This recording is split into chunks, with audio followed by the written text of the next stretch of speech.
Tonight, supreme skepticism, including from the justices on the high court that Donald Trump picked. Today, the Supreme Court heard oral arguments over the Trump administration's ability to impose global tariffs, and even the conservative justices were questioning the president's authority this time.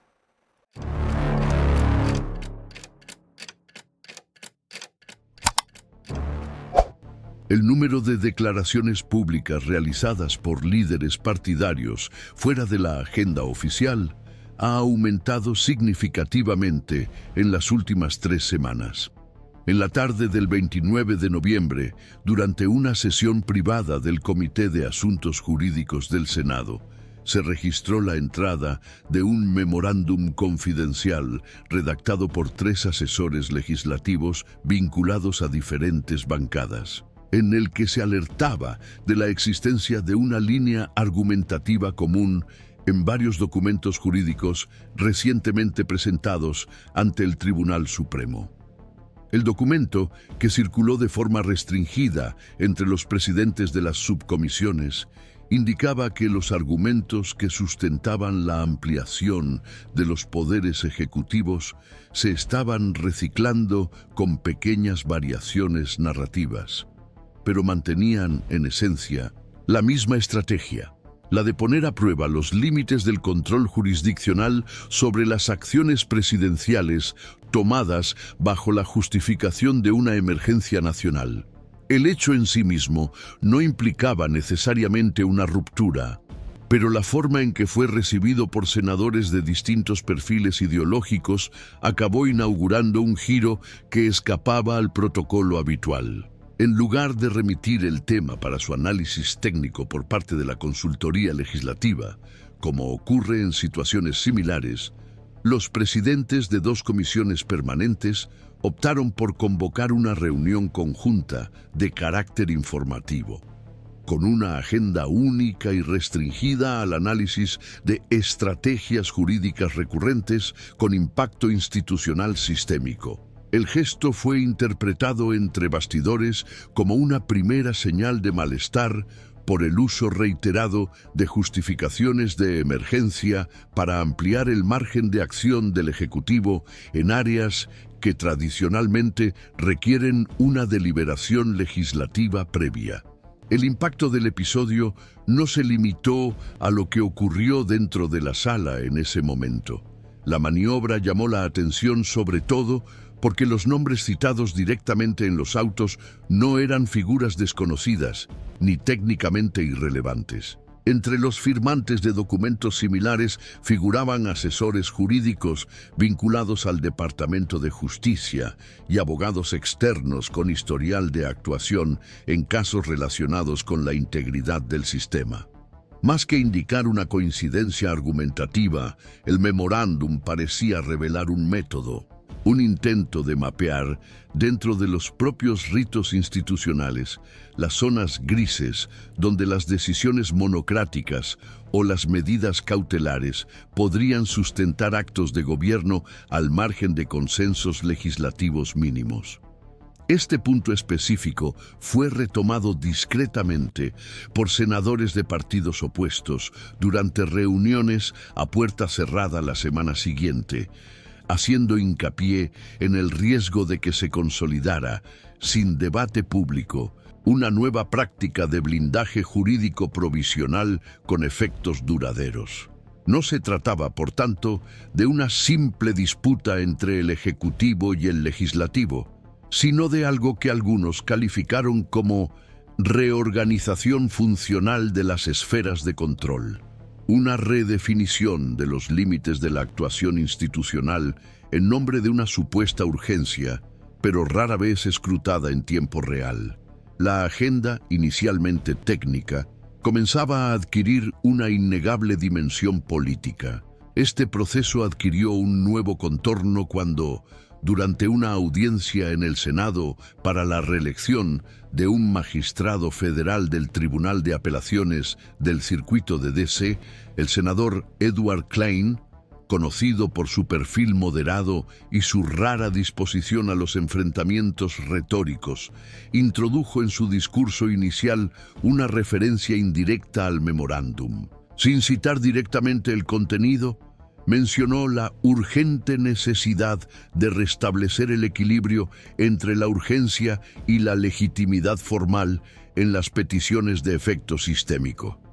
La frase, cuidadosamente redactada, figuraba incluso en el informe técnico de apoyo a la reunión anterior y fue inmediatamente reconocida por los asesores como una forma velada de introducir en el registro público una preocupación que hasta entonces se había limitado a los bastidores. Esta inflexión verbalizada en una audiencia pública no generó una reacción inmediata por parte del magistrado, que continuó con declaraciones alineadas con las buenas prácticas esperadas.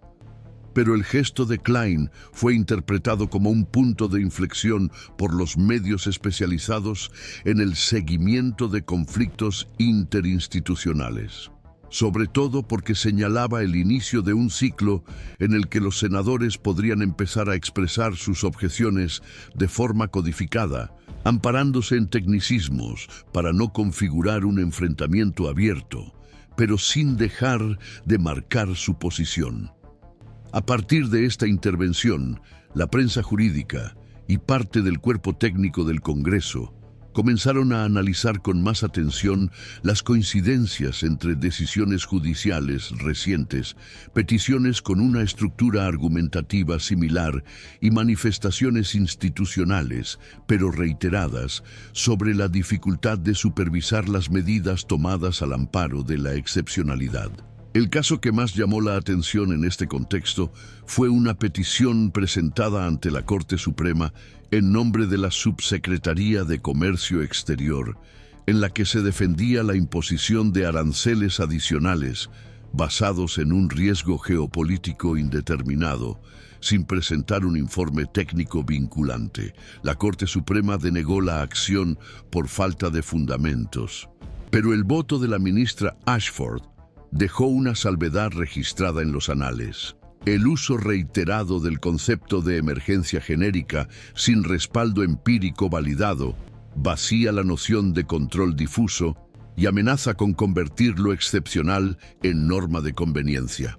Esta frase, aislada del voto principal, fue ampliamente citada en informes parlamentarios en las semanas siguientes como ilustración de la creciente inquietud por el uso instrumentalizado de las lagunas procesales. Aunque la decisión no revirtió ninguna política, consolidó la percepción de que parte de la Corte Suprema comienza a reaccionar no solo ante el fondo de las acciones, sino ante el patrón con el que se están presentando. En este ambiente de tensión institucional contenida, el Senado comenzó a deliberar con mayor frecuencia sobre las solicitudes de información interministerial, exigiendo que todas las medidas clasificadas como de emergencia en los últimos 18 meses fueran acompañadas de un dictamen técnico detallado.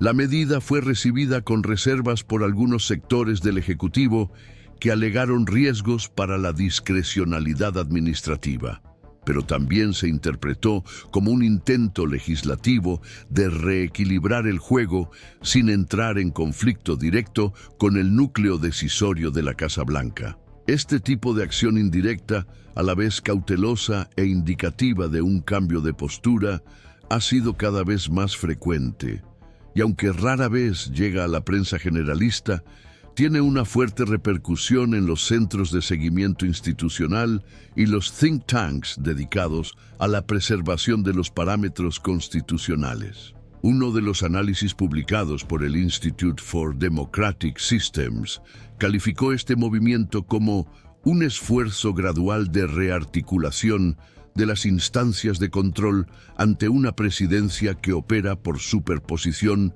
de urgencias autodeclaradas. La elección de las palabras evita cualquier connotación alarmista, pero insinúa que los mecanismos de contención han comenzado a... You don't hand matches to an arsonist, and you don't give power to an angry left wing. Evidente que la superficie aparentemente estable del debate público no refleja la complejidad de las reacciones institucionales en curso.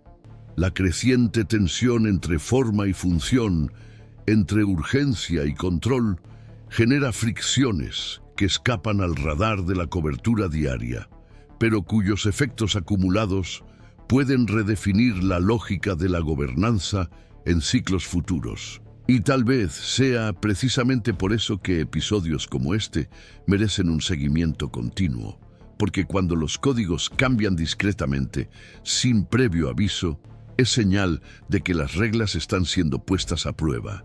Y en esos momentos, comprender el movimiento exige más que observar los hechos.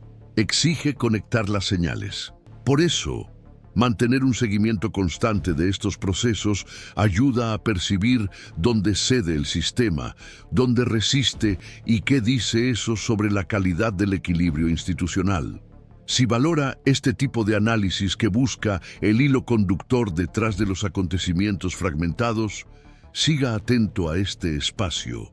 A partir de ese momento, la atención de los analistas institucionales comenzó a centrarse menos en las declaraciones públicas y más en los mecanismos internos de respuesta entre los poderes.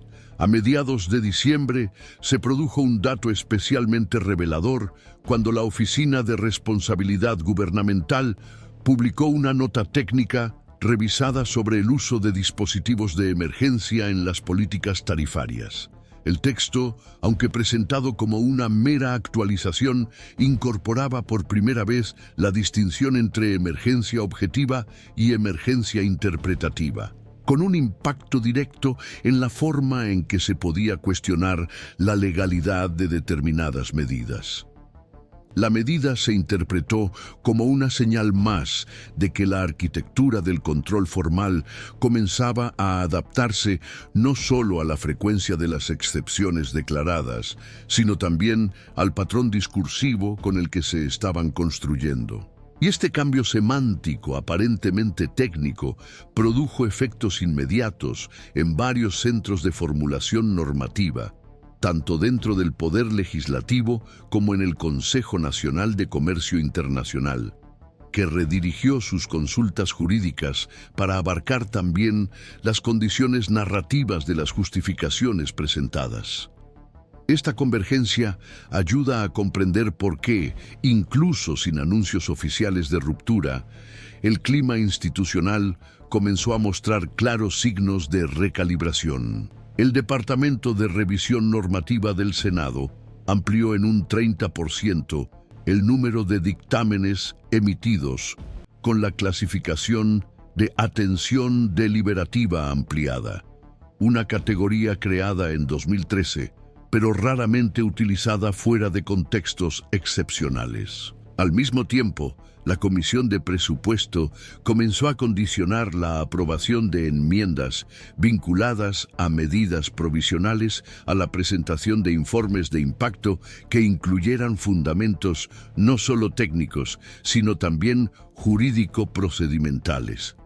La iniciativa, coordinada por parlamentarios de diferentes partidos, fue interpretada por algunos sectores como un intento de construir un nuevo tipo de vigilancia horizontal, capaz de interferir preventivamente en los márgenes de maniobra del Ejecutivo.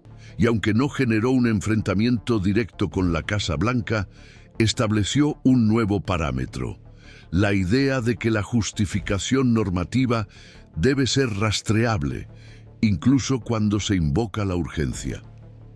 Es en este contexto que reaparecen con mayor frecuencia los términos densidad argumentativa mínima y relevancia institucional proyectada en documentos de tramitación interna en el Congreso. Ambos conceptos se habían desarrollado hace más de una década en el marco de las reformas del control presupuestario, pero ahora se recuperan para sustentar cuestionamientos sobre la legitimidad de actos que, aunque formalmente válidos, parecen operar en el límite funcional de la legalidad. La reincorporación de estos criterios al vocabulario institucional no es casual. Se articula con una percepción más amplia de que, en momentos en que se superponen la urgencia y la conveniencia, los filtros tradicionales se vuelven insuficientes para distinguir entre una excepción legítima y una excepción estratégica. Por ello, sectores del Senado y de la Cámara de Diputados han comenzado a revalorizar los elementos procedimentales no solo como instrumentos de control, sino como marcadores de legitimidad. Al mismo tiempo, las decisiones judiciales recientes han comenzado a incorporar, aunque de forma cautelosa, argumentos que antes solo circulaban en dictámenes técnicos del Poder Legislativo. Un ejemplo emblemático se produjo cuando el juez federal Harlan Peterson, del Tribunal de Distrito del Quinto Circuito, al denegar una medida cautelar solicitada por el Departamento de Energía, basándose en una supuesta amenaza infraestructural inminente, utilizó en su fundamentación la expresión emergencia no demostrada por métricas operativas verificables, una formulación casi idéntica a la sugerida en una nota técnica del Senado semanas antes. La coincidencia llamó la atención precisamente porque señala la existencia de un nuevo vocabulario técnico compartido entre los poderes, aún informal, pero ya funcional. Este tipo de sincronía argumentativa, incluso sin una coordinación explícita, suele indicar que el sistema ha comenzado a desarrollar mecanismos reactivos difusos ante patrones de conducta considerados asimétricos. A partir de ahí, nuevos datos comenzaron a reforzar la percepción de que esta alineación no era episódica. El Centro de Estudios de Gobernanza Pública identificó un aumento estadísticamente relevante en el número de decisiones judiciales que, en los últimos 90 días, denegaron solicitudes de carácter urgente basándose en la ausencia de fundamentos contextuales. Sin embargo, el detalle más relevante estaba en el patrón de las denegaciones. En casi el 70% de los casos, los jueces utilizaron expresiones similares para justificar la denegación, que variaban entre argumentación general, riesgo presunto sin validación técnica y excepcionalidad no fundamentada. Aunque ninguna de estas expresiones constituye por sí sola una innovación jurídica, el hecho de que aparezcan con tanta frecuencia en decisiones de diferentes jurisdicciones sugiere la formación de un nuevo núcleo de resistencia argumentativa dentro del sistema. Un núcleo que no se estructura a través de confrontaciones directas, sino por la exigencia progresiva de coherencia metodológica en las solicitudes que invocan poderes extraordinarios. Es en este punto donde se percibe un realineamiento. Los órganos de control, que antes actuaban de forma estancada, comienzan a compartir, aunque sea de manera informal, patrones interpretativos. El Tribunal de Cuentas, por ejemplo, incorporó en su informe anual una sección específica sobre deficiencias metodológicas en las justificaciones de emergencia. Algo inédito hasta entonces. El Consejo Nacional de Justicia, por su parte, inició un ciclo de seminarios internos sobre parámetros de concesión en contextos de urgencia, con la presencia de magistrados federales y estatales. Estos movimientos indican que existe una preocupación institucional generalizada por lo que se ha dado en llamar, entre bastidores, inflación de la excepción. Y aunque ninguno de estos órganos ha declarado formalmente su oposición a la lógica vigente, el hecho de que estén desarrollando instrumentos de evaluación más precisos revela un esfuerzo por reconfigurar el entorno normativo antes de que las lagunas se conviertan en precedentes. A lo largo de este proceso, los parlamentarios que habían adoptado una postura más discreta comenzaron a expresar indirectamente su malestar. En audiencias recientes, en lugar de criticar directamente al Ejecutivo, algunos senadores comenzaron a cuestionar a los consultores técnicos sobre la consistencia de los modelos de previsión de impacto utilizados para justificar medidas clasificadas como de emergencia. El cambio en el enfoque de las preguntas, de la decisión política al instrumento técnico, refleja una estrategia clara: evitar la confrontación frontal y, al mismo tiempo, debilitar las bases que sustentan la legitimidad discursiva de la urgencia declarada. Este desplazamiento del centro del debate de la arena política a la arena metodológica tiene implicaciones relevantes.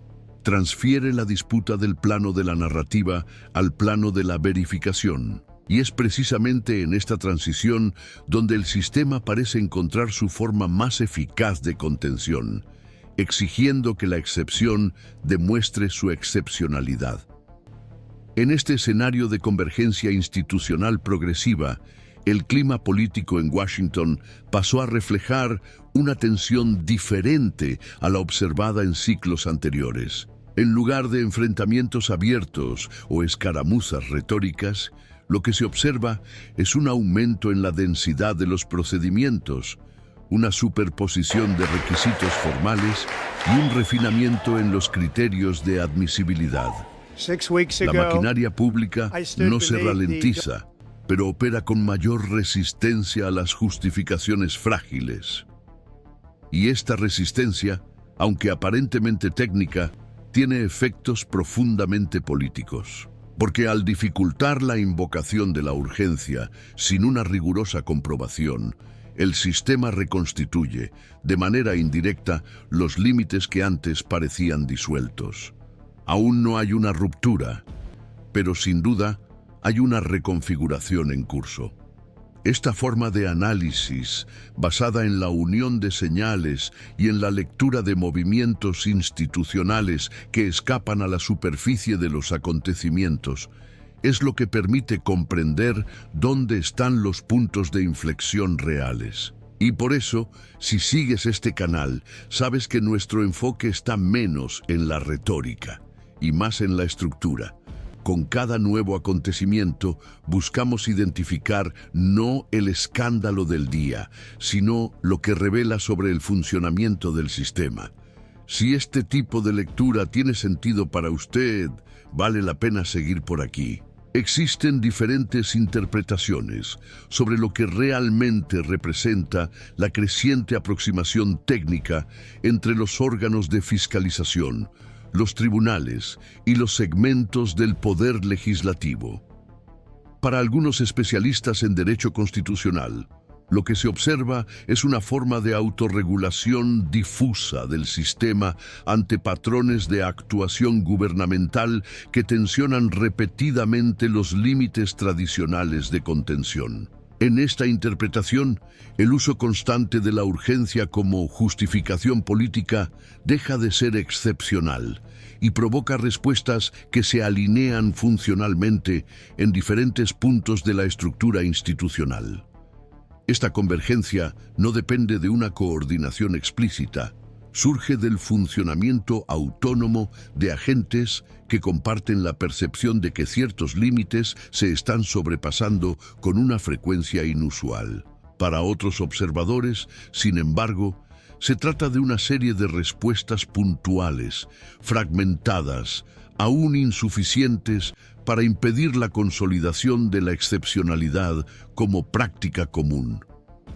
Un aspecto central de este debate es la rapidez con la que se procesan las decisiones bajo el alegato de necesidad inmediata, sin espacio real para la contradicción o la evaluación crítica. Incluso si se cumplen los trámites formales, la exigencia de respuestas rápidas reduce la capacidad de supervisión adecuada. Los juristas especializados en derecho administrativo indican que esta compresión temporal funciona como un mecanismo de erosión institucional, convirtiendo la prisa en rutina y desplazando la urgencia de instrumento excepcional a engranaje del funcionamiento cotidiano. Cuando esto ocurre, no solo se alteran los plazos, sino también los criterios por los que se evalúan la legalidad y la legitimidad, lo que repercute directamente en el equilibrio entre los poderes. Paralelamente, crece en el ámbito académico el estudio de un fenómeno que se ha denominado jurisdicción de lo provisional, relacionado con la práctica de decisiones de efecto inmediato con fundamentos aún inestables. Aunque están sujetas a revisión posterior, estas decisiones producen efectos materiales que difícilmente se revierten, consolidando precedentes políticos y jurídicos duraderos.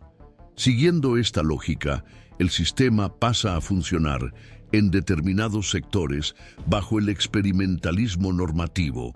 Los límites se ponen a prueba mediante actos provisionales que se consolidan si no se impugnan con la suficiente rapidez. El costo de la omisión institucional se mide, por lo tanto, no solo jurídicamente, sino también políticamente. Un acto no impugnado tiende a repetirse, creando zonas de ambigüedad que favorecen a quienes actúan más rápido de lo que permite la capacidad de contención institucional. Otro punto relevante es el papel de la Corte Suprema. Una corriente interpreta que la Corte se ha mantenido reticente ante la proliferación de actos de emergencia, evitando decisiones incisivas que podrían generar rupturas institucionales. Según esta línea, la ausencia de intervención contribuye a la consolidación de prácticas que debilitan la función deliberativa del poder legislativo.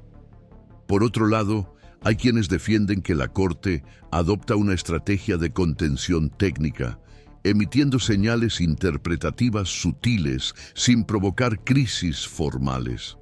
Los votos redactados con un lenguaje calibrado, como los atribuidos a la ministra Ashford, se entienden como intentos de equilibrar la actuación y la estabilidad institucional, reflejando el dilema de reaccionar sin comprometer la legitimidad.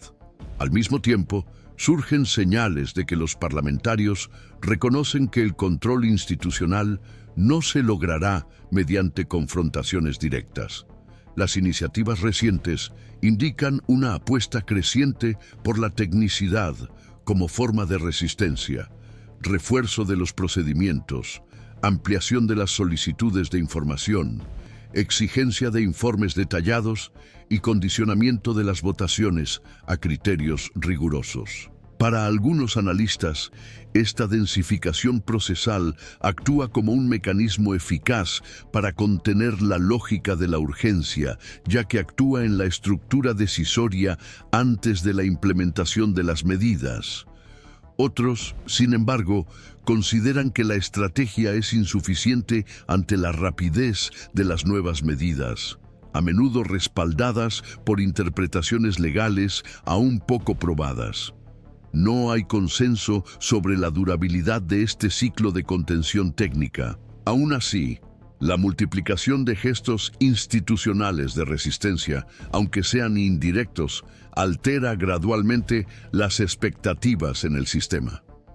Cuando distintos actores, el poder legislativo, el poder judicial, los órganos de control y los centros técnicos, comienzan a adoptar patrones argumentativos similares, incluso sin una coordinación explícita, aumenta la previsibilidad institucional sobre qué límites se enfrentarán con mayor resistencia. Esta previsibilidad actúa como un freno, no impide las transgresiones, pero hace que su repetición sea más costosa, reduciendo los márgenes de sorpresa y riesgo institucional. Es en este punto donde surge una de las interpretaciones más recurrentes entre los especialistas. El sistema vuelve a aprender gradualmente a decir no por choque, sino por la recomposición de patrones. Queda por ver hasta qué punto este proceso resistirá la posible intensificación del uso estratégico de la urgencia para eludir el escrutinio.